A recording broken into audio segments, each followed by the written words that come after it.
खुदा पर इन्हिसार करते हुए गुजरी। हमारी ज़िंदगी में जो ज़रूरियात होती हैं, कई बार वो हमें खुदा पर इन्हिसार करने की बजाय हमें हमारे डिसीजन या हमारे फ़ैसले लेने में हमारी ज़रूरियात जो हमें मजबूर करती है कि हम ये फ़ैसला लें ताकि हमारी ज़रूरियात पूरी हों। एलिया का किरदार, एलिया नबी का किरदार वो हमें सिखाता है कि हमें खुदा पर भरोसा रखना ज़रूरी है। एलिया नबी का पहली मर्तबा जिक्र जो है वो सलातीन की पहली किताब, पहला सलातीन उसके 17वें बाब के अंदर और उसकी पहली आयत पे मिलता है और लिखा है कि और एलिया तिशबी जो जल्लाद के परदेसियों में से था, अखीब से कहा, खुदावंद इस्राएल के खुदा की हयात की कसम। एलिया के बारे में लिखा है कि वो जलाद के परदेसियों में से था। जलाद एक जगह का नाम है, वहाँ से एलिया का ताल्लुक था। और 17वां बाब, सलातीन की पहली किताब उसके 17वें बाब के अंदर और उसकी पहली आयत के अंदर हमें पहली मर्तबा एलिया का जिक्र मिलता है। पहली बात जो हम एलिया के बारे में देखेंगे वो ये है कि एलिया नबी का बादशाह से मिलना। 17वां बाब और उसकी पहली आयत में लिखा है कि अखीब के गुनाह के बायस अखीब और एजबल जो खुदा के खिलाफ चलते थे, अजनबी देवताओं की परस्तिश करते थे और उनके लिए कुर्बानियां चढ़ाते थे, एलिया खुदा की जानिब से वहां पर अखीब के सामने गया और खुदावंद के बंदा ने एक बात उससे की। 17वें बाब की पहली आयत के दूसरे हिस्से में लिखा है, एलिया कहता है, खुदावंद इस्राएल के खुदा की हयात की कसम जिसके सामने मैं खड़ा हूं, इन बरसों में ना औस पड़ेगी ना मींह बरसेगा। एलिया कहता है जब तक मैं ना कहूं, एलिया ही कहता है जब तक मैं ना कहूं ना बारिश होगी और ना औस पड़ेगी। और जब बारिश ना हो और औस ना पड़े तो क्या होता है, फिर ज़मीन जो है वो बंजर हो जाती है, ज़मीन के अंदर से नमी ख़त्म हो जाती है, जो पौधे हैं वो निकलना बंद हो जाते हैं। बादशाह से जब ये पहली बार मिला तो खुदावंद खुदा ने उस वक़्त में इसके वसीला से एक मौज़ा किया। और वो मौज़ा क्या था कि इसने दुआ की और लिखा है कलाम में कि 3 बरस तक ना औस ज़मीन पर आई, रात के वक्त जो औस गिरती है, और ना ही मींह बरसा। और खुदा ने इसका जो पहला टकराव या पहली मुलाकात है उसी में इसको मुअज़्ज़ात अता किए, और इसलिए किए क्योंकि ये खुदावंद का चुना हुआ बंदा था। और आगे चलकर जब हम 17वें बाब के अंदर खुदावंद के कलाम में देखते हैं तो कलाम में लिखा है कि ये एक नाले पर जिसे कुरेत का नाला कहा जाता है, वहाँ पर ये गया और यरदन के सामने जो ये नाला है, कलाम में लिखा है कि खुदावंद का कलाम इस पर नाजिल हुआ और खुदावंद ने कहा कि तू अखीब से छुप जा। और ये जाकर कुरेत के नाले पर बैठ गया। और कलाम में लिखा है कि खुदावंद ने इसके लिए एक बड़ा काम किया कि कौवे जो लोगों से चीज़ों को छीनते हैं, बच्चे छोटे को चीज़ खाते हो, कौवे आते और उनके हाथों से चीज़ को छीन कर ले जाते हैं। बाहर को चीज़ ले जाए, कौवे उससे उठा कर ले जाते हैं। लेकिन कलाम में लिखा है कि खुदावंद ने एलिया जो बड़ा नबी बनने वाला था, एलिया जो बड़े बड़े कामों को करने वाला था, कलाम में लिखा है कि खुदावंद ने एलिया के लिए बड़े काम को किया कि कुरेत के नाले पर जब ये बैठा था वहाँ पर खाने का इंतज़ाम नहीं था, ना इसका घर था। कलाम में लिखा है कि खुदावंद खुदा ने इसके लिए उस जगह पर खुराक का इंतजाम कौवों के वसीले से किया। इसलिए किया ताकि ये भूखा ना मरे। एलिया का खुदा पर भरोसा, एलिया का जरूरियात को पूरा करने के लिए खुदा के हुक्म को मानना और खुदा का कौवों के जरिए से एलिया तक खुराक को पहुंचाना। कलाम में लिखा कि कौवे उसके लिए सुबह को रोटी ले आया करते थे और शाम को वो रोटी और गोश्त भी लाते थे। और एलिया उस नाले में से जिसमें साफ पानी बहता था, कलाम में लिखा है कि एलिया उसमें से पानी पिया करता था। एलिया का खुदा पर भरोसा करना और एलिया का खुदा पर भरोसा करके उसकी बात को मानना, वो कलाम में जाहिर करता है कि वो जो खुदा पर भरोसा करते हैं, खुदावंद उन्हें कभी किसी का मोहताज होने नहीं देता। और खुद ही खुदावंद यीशु मसीह ने कहा कि तुम्हारा बाप तुम्हारे मांगने से पहले जानता है कि तुम किन चीजों के मोहताज हो। उसने खुदा का हुक्म माना, अखीब को जाकर कहा कि तुम खुदा से दूर हो, तुम खुदा के खिलाफ चलते हो। बादशाह से नाराज भी हुआ और वो बादशाह से छुपकर नाले के पास चला गया। खुदावंद ने उसके लिए वहां पर खुराक फराहम की। और उसके बाद 17वें बाब में लिखा है कि एक बेवा औरत के घर में खुदा ने इसके लिए खुराक का इंतजाम किया।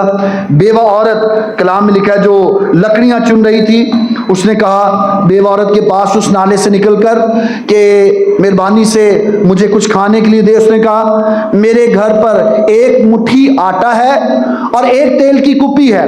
और वो बेवा क्या कहती है, कलाम में लिखा है, वो कहती है कि मैं और मेरा बेटा, मैं बेवा हूं, मैं और मेरा बेटा उस एक मुट्ठी आटा को पकाएंगे। एक मुट्ठी आटा कितना बनता है बहनों? शायद एक पेड़े से भी कम, एक पेड़ा जो रोटी बनाते हैं उससे भी कम बनता है। उसने कहा वो खाएंगे, शायद आधी आधी खाएंगे और तेल जो है उसका इस्तेमाल करेंगे। और फिर लिखा है हमारे पास तो है कुछ नहीं, हम मर जाएंगे। लेकिन खुदावंद के खादिम ने जब उससे मांगा तो कलाम में लिखा है उसने दिया। और फिर खुदावंद ने उसके वसीला से एक और बड़ा मौजा किया कि जब तक एलिया उस जगह पर उसके घर में रहा, हम दुआ में भी कहते हैं, क्या कहते हैं, ना तो उसका आटा उसके घर में से खत्म हुआ और ना कुप्पी तेल की। पुराने दौर में, अब तो बोतलें आ गई हैं, पुराने दौर में जब जाते थे तो एक कुप्पी होती थी, उसके साथ तेल जो है वो भरकर डाला जाता था। और शायद वो इतनी सी कुप्पी, या शायद इससे बड़ी होगी, कि वो तेल जो है, और वो तेल किस काम के लिए था? वो तेल जो है वो घर पर चिराग जलाने के लिए इस्तेमाल किया जाता था। कि चिराग जलाना या रोशनी करना घर में इसलिए जरूरी होता है ताकि पता चले कि यहाँ पर कोई रहता है। जहाँ पर रोशनी नहीं होती, तारीकी या अंधेरा होता है, हम क्या कहते हैं, यहाँ पर वसु नहीं है, यहाँ पर रहा नहीं जाता। तो औरत वो नाउमीदी में थी और एलिया से कहती है रोटी पकाएंगे, खा लेंगे, उसके बाद तो कुछ बनना नहीं। और आपको पता क्यों ऐसा था? क्योंकि एलिया ने दुआ की थी और आसमान बंद हो गया था, खुराक के लिए बारिश भी नहीं आ रही थी और ओस भी नहीं आ रही थी। जो कुछ स्टोर था उसमें सिर्फ एक मुट्ठी आटा ही बचा था। और एलिया को जब उस औरत ने, सारपत की बेवा ने उसे अपने खाने में शरीक किया तो कलाम में लिखा है कि वो यानी एलिया और उस बेवा का कुंबा जो है बहुत दिनों तक खाते रहे। और जो उसने एलिया की मार्फत फरमाया था तो आटे का मटका खाली ना हुआ और ना तेल की कुप्पी में कमी हुई। और फिर तीसरा एक मौजा और है जो एलिया के वसीला से खुदावंद ने किया, वो ये कि उस बेवा का बेटा जो है वो मर गया। उस बेवा का सहारा वो था, रोटी तो पूरी हो रही थी, अब बच्चे को मौत आ गई थी, बीमार हो गया था कहत की वजह से। कलाम में लिखा कि जब वो लड़का मर गया तो एलिया ने उस लड़के के लिए खुदा से मिन्नत की और लिखा है कि वो लड़का जिंदा हो गया। वो क्या हो गया? लड़का जिंदा हो गया। खुदावंद ने एलिया के कहने पर 3 साल बारिश नहीं बरसाई। एलिया के लिए कौवे जो छीनने वाले हैं, खुदा ने उनका ज़हन तब्दील कर दिया कि वो एलिया के लिए खुराक लाते हैं। और एलिया जो भूख की हालत में, उसकी भूख मिटाने के लिए खुदावंद एक बेवा को और उसके खानदान को इस्तेमाल करता है। इस बायस एलिया जो है वो एक बड़ा मजबूत और अहम किरदार है। एलिया के किरदार में 17वें बाब के अंदर जो बातें हमें मिलती हैं वो बातें हमें सिखाती हैं कि हमारी ज़िंदगी में दूसरों के लिए, जो हमारे प्यार करने वाले हैं, उनके लिए दर्द या कराहना होना चाहिए।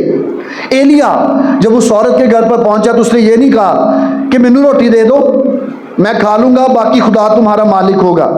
आज मैं खादिम होते हुए आपसे कहना चाहता हूं कि एक पास्टर होते हुए मेरी ये जिम्मेदारी है कि अगर मैं किसी के घर में जाता हूं और उसके पास कुछ नहीं तो जो कुछ मेरे पास है वो मैं उससे दूर। कलाम में लिखा है कि पतरस जब वो और उसके साथ यूहन्ना, इमाल की किताब में लिखा है कि वो हैकल से बाहर आए और एक दरवाज़ा, जो हैकल का दरवाजा जिसे खूबसूरत दरवाज़ा कहा जाता है, वहाँ पर एक मांगने वाला जो अपाहज था, चल फिर नहीं सकता, तो उसने मांगा।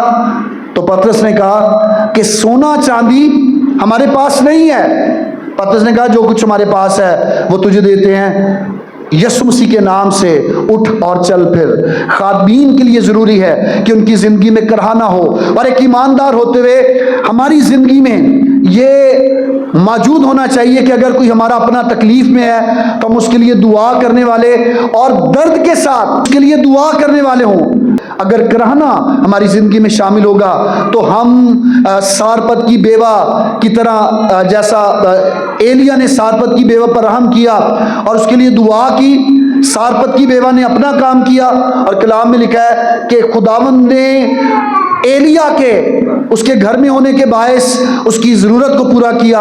एलिया उस औरत के लिए परेशान था, और कई बार खुदावंद अपने खादमों को अपने बंदों को आपके घरों में लेकर आता है ताकि वो आपके लिए दुआ करें। अगर उनकी ज़िंदगी में कलीसिया के लिए कराहना या कलीसिया के लिए तकलीफ मौजूद है तो इस बात को हल्का ना समझें, क्योंकि ऐसे खादमीन ही हैं जो कलीसिया के लिए या जमात के लिए बाबरकत होते हैं।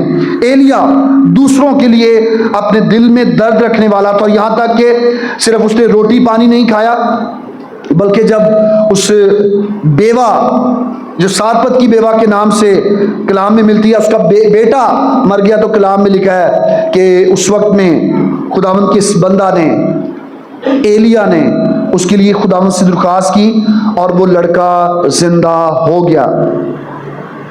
एलिया दूसरों के लिए दर्द रखने वाला शख्स था। रोमियो का खत उसका 8वां बाब और उसकी 23वीं आयत में लिखा है, और ना फक्त वही बल्कि हम भी जिन्हें रूह के पहले फल मिले हैं आप अपने बातन में कराहते हैं और ले पालिक होने यानी अपने बदन की मखलसी की राह को देखते हैं। कलाम में लिखा है कि हम अपने बदन में कराहते हैं। ये जो कराहना है, ये जो दूसरों के लिए सुबह को उठकर दुआ करना है, शाम में सिर्फ अपने खानदान के लिए नहीं। आज कलीसिया में हमने दुआ की सलामज़दगान के लिए, आज हमने दुआ की उनके लिए जो अपने घरों से बेघर हो चुके हैं। जब हम दुआ करते हैं तो इसका मतलब यह है कि दूसरों के लिए हमारे दिल में दर्द मौजूद है। और कलाम ये कहता है कि हम जिन्हें रूह के पहले फल मिले हैं आप अपने बातन में कराहते हैं, ले पालिक होने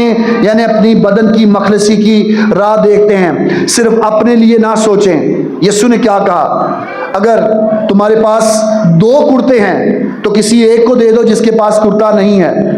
अगर कोई भूखा तेरे पास आए तो उससे खाना खिला, कोई प्यासा आए तो उससे पानी पिला। और यीशु ने कहा अगर कोई मेरे नाम से किसी छोटे को पानी का एक क्या पिलाएगा, प्याला भी पिलाएगा, छोटा प्याला, वो बहुत बड़ा कोई बात नहीं हो रही कि पानी का ड्रम भर जाए, पानी का प्याला भी पिलाएगा, तो यीशु कहता है कि वो उसका अजर हरगिज ना खोएगा।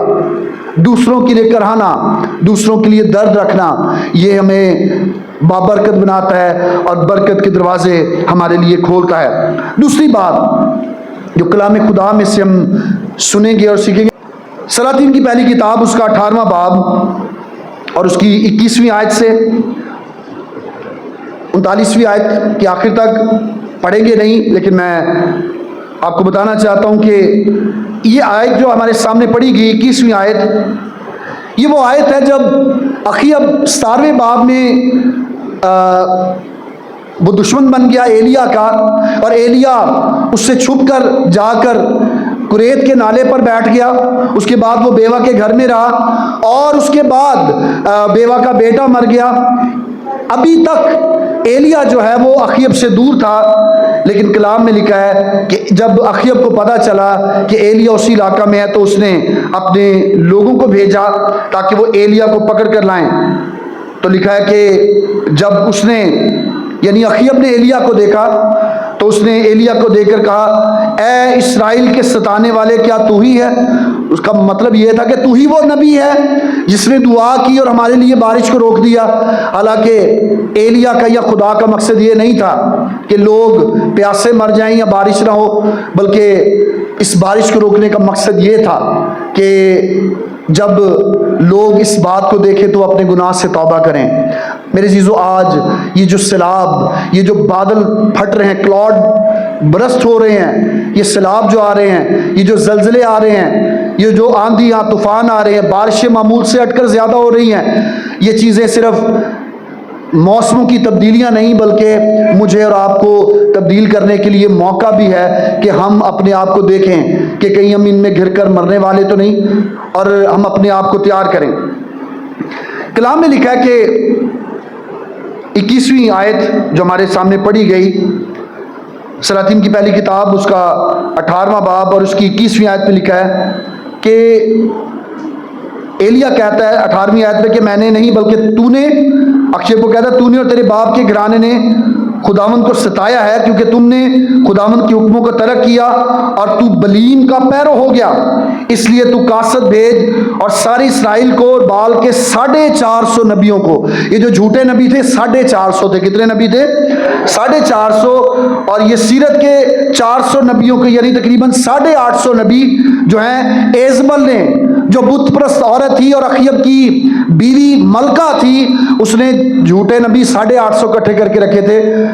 जैसे आज कलीसिया में झूठे खादमीन हैं, बाइबलें उठाकर चल पड़ते हैं, अपनी तालीम, पेट की खिदमत और अपनी तरह से कलाम सुनाते हैं। उस वक्त भी और हर दौर में ऐसे लोग रहे हैं जो खुदा से दूर करने वाले लोग हैं। 850 नबी एजबल उन्हें खाना देती थी ताकि वो उन्हें लोगों को खुदा से दूर करें।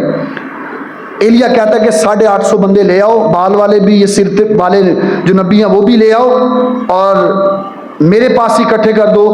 और लिखा कि अखयब ने सब बनी इस्राएल को बुला भेजा और नबियों को कोहे किरमल, किरमल एक पहाड़ का नाम है, कोहे किरमल पर इकट्ठा किया। और एलिया सब लोग के नजदीक आकर कहने लगा, तुम कब तक दो ख्यालों में डावाडोल रहोगे? क्योंकि 850 नबियों ने जितना कलाम सुनाया था, लोग डबल माइंडेड हो गए थे कि ये सच्चा है या ये सच्चा, क्योंकि मौजज़ात उनके पास में थे, बहुत सारी चीजें उनके पास भी थी। तो एलिया कहता है कि कब तक तुम दो ख्यालों में डावाडोल रहोगे? अगर खुदावंद ही खुदा है तो उसके पैरों हो जाए, यानी उसकी प्रस्तिश करना शुरू कर दो, और अगर बाल है तो उसकी पैरवी करो। लेकिन जवाब वही था जो आज भी मसीहों के पास होता है। कलाम में लिखा है, उन्होंने एक लफ्ज मुंह से नहीं निकाला, खामोश खड़े रहे। तब एलिया ने कहा कि मैं ही अकेला खुदावंद का नबी बचा रहा हूं, पर बाल के नबी 450 आदमी हैं, सो हमको बैल दिए जाएं। क्या दिए जाएं? बैल दिए जाएं, और वो अपने लिए एक बैल को चुन लें। उसने कहा 2 बैल दिए जाएं, एक वो चुन लें और एक हम चुन लें। उनको काट कर टुकड़े करके लकड़ियों पर धरें और नीचे आग ना लगाएं, लकड़ियों पर रख दें, नीचे आग ना लगाएं। तब तुम अपने देवता से दुआ करना और मैं खुदावंद से दुआ करूंगा। वो खुदा जो आग से जवाब देगा, यानी उस बैल के टुकड़ों को, गोश्त के हिस्सों को आकर जला देगा, कहता है वही खुदा ठहरेगा। सो एलिया ने बाल के नबियों से कहा, तुम अपने लिए एक बैल चुन लो और पहले तुम उसे तैयार करो, क्योंकि तुम बहुत से हो, और अपने देवता से दुआ करो, लेकिन आग नीचे ना देना। सो उन्होंने उस बैल को लेकर जो उनको दिया गया था उसे तैयार किया, और सुबह से दोपहर तक बाल से दुआ करते रहे। क्या करते रहे? बाल देवता से दुआ करते रहे, ऐ बाल हमारी सुन, पर कुछ आवाज ना आई और कोई जवाब देने वाला ना था। और वो उस मज़बा के गिर्द जो बनाया गया था कूदते रहे, डांस करते रहे, नाचते रहे कि बाल अब सुनेगा। तो लिखा कि एलिया ने चिढ़कर उनसे कहा, बुलंद आवाज से पुकारो, क्योंकि वो तो देवता है, वो किसी सोच में होगा या वो सफर में होगा, वो खिलवत में होगा, शायद वो सो रहा हो। जब तुम ऐसे शोर करोगे तो शायद हो सकता है कि वो जाग जाए। लेकिन लिखा है कि फिर उन्होंने एक और काम किया जो ये बुत प्रस्त मज़हब में होता है, जैसे धमालें डाली जाती हैं। कलाम में लिखा है उन्होंने फिर जो छुरियां हैं, तलवारें हैं, वो निकाल ली, अपने आप को जख्मी करना शुरू कर दिया। फिर भी कोई तवज्जो ना हुई और कोई जवाब ना आया। तब एलिया ने क्या किया? उसने अपने लोगों से कहा कि अब ऐसा करो कि हमारी लकड़ियां जिनके ऊपर बैल काट कर रखा गया है, तुम उसके नीचे पानी छोड़ दो। क्या कर दो? उसके नीचे। और अब फिर खुदा के काम को देखो। और कलाम में लिखा है कि जब एलिया ने दुआ की तो आसमान पर से आग आ गई। क्या आ गई? आसमान पर से आग आ गई। और वो लोग जो एक लफ्ज मुंह से निकाल नहीं रहे थे, जिनकी जुबानें रुक गई थी, जिनके अल्फाज बंद हो गए थे। कलाम में लिखा है कि जब आसमान पर से आग आ गई और नीचे पानी था और वो बैल के टुकड़े जो काटे गए थे और लकड़ियों पर रखे गए थे आसमान से आ गई।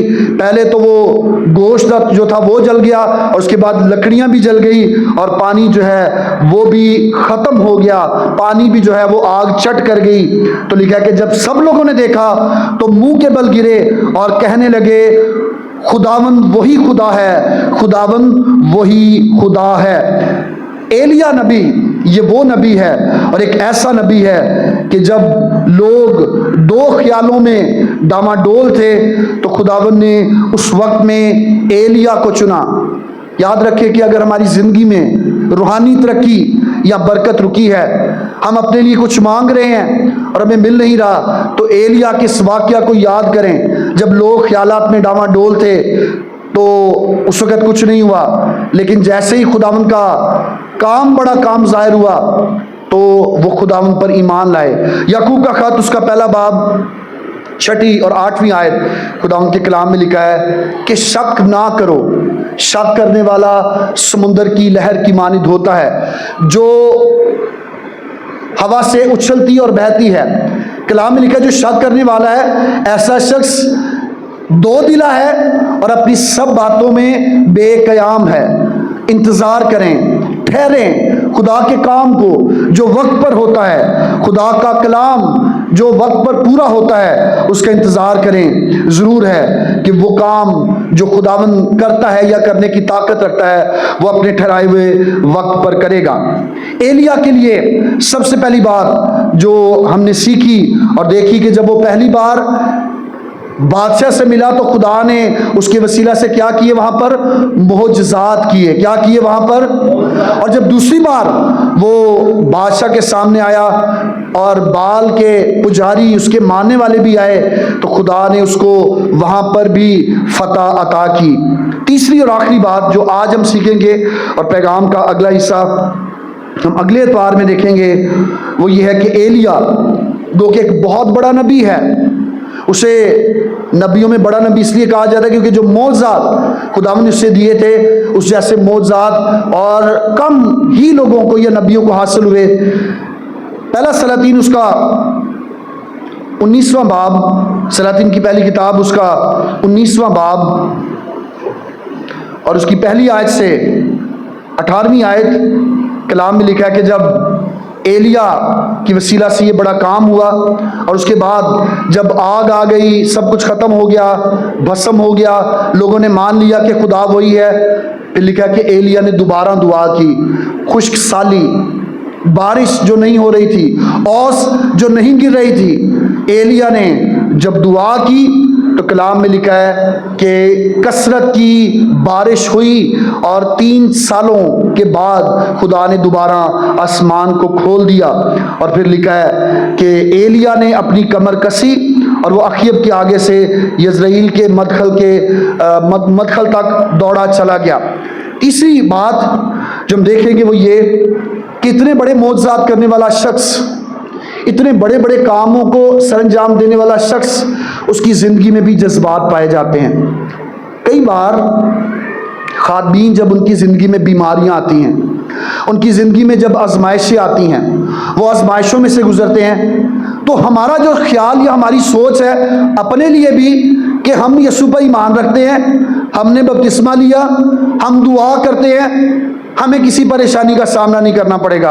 यहाँ तक कि हमारे जज्बात, हमारी जो फीलिंग्स हैं वो भी कभी भी लो नहीं होंगी। कलाम में लिखा है कि एलिया के साथ भी एक इम्तिहान उसमें से एलिया को गुजरना पड़ा और वो सलातीन की पहली किताब उसकी 19वें बाब की पहली 18वीं आयत में है।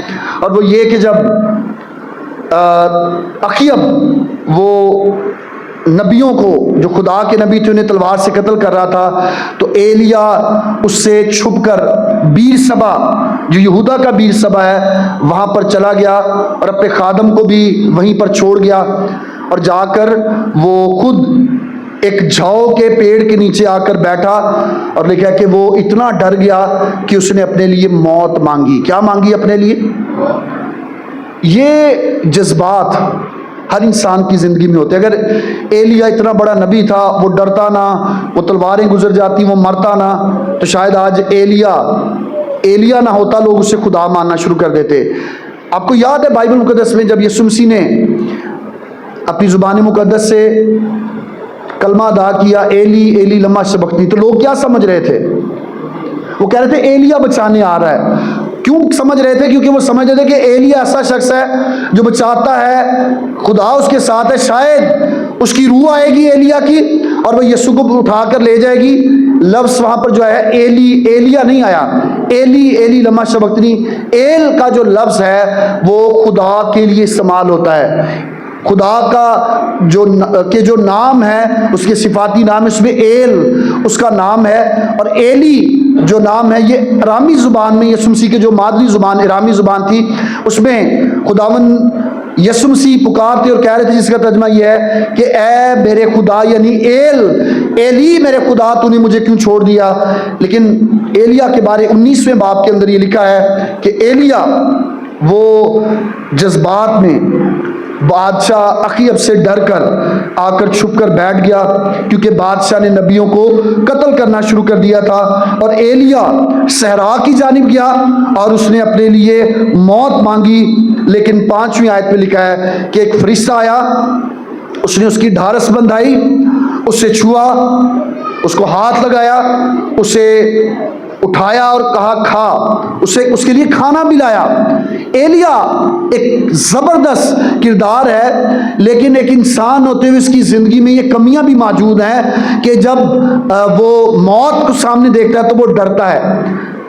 कलाम में लिखा है कि होशियार बला को देखकर छुप जाता है। कलाम में लिखा है कि जो नादान है, जो बेवकूफ़ हैं, बढ़ते चले जाते और क्या उठाते हैं? नुकसान उठाते हैं। कबूतर की मानिंद भोले, और कलाम में लिखा है सांप की मानिंद होशियार बनो।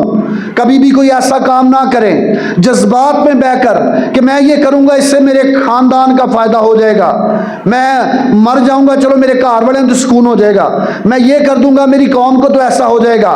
एलिया डरा जरूर, लेकिन उसने अपने आप को ख़त्म नहीं किया।